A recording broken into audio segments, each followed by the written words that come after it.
এখন যদি কোনো চোর ধরা পড়ে, এই দুর্ভিক্ষ চলাকালীন কোন চোর যদি ধরা পড়ে আর প্রমাণিত হয় পেটের জ্বালায় চুরি করেছে, খবরদার তার হাতকে তোমরা কাটবে না, খবরদার হাত কাটবে না। ইসলাম তো আগে পেটে দেয়, আগে কোথায় দেয়? পেটে, তারপরে দেয় পিঠে, আগে দেয় না। মানুষের খাওয়া পড়া শিক্ষা চিকিৎসা বাসস্থান সবটার গ্যারান্টি দেওয়া হয়। মদিনায় যখন এই গ্যারান্টি এসে গেল, চোরের হাত কাটা আইন মক্কায় নাজিল হয় নাই, নাজিল হয়েছে মদিনা মুনাওয়ারায়, রাসূলের মদনী জিন্দেগিতে। কোন সময়? যখন রাসূলুল্লাহ প্রেসিডেন্ট। রাসূলুল্লাহ কি? জোরে কোন রাসূলুল্লাহ কি? রাষ্ট্রপতি।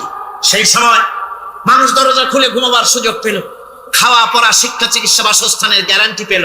এই সময় আল্লাহ রাব্বুল আলামিন তিনি যখন দেখলেন ইসলামী সমাজ ব্যবস্থা কোরআনের আইনের মাধ্যমে মানুষ সব রকমের নিরাপত্তা লাভ করেছে, পেটের সমস্যার সমাধান হয়ে গেছে, তখন আল্লাহ আইন জারি করলেন, আস-সারিকু ওয়াস-সারিকাতু ফাকতাউ আইদিয়াহুমা।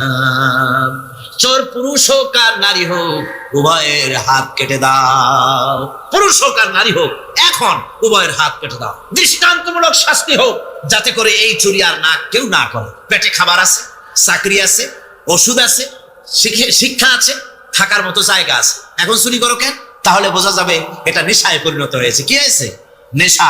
তখন তো আর চোরেকে বসায় সেলুট মারা আর যাবে না, এখন হাতটা কাটিয়া একটা শাস্তি দিয়ে দাও।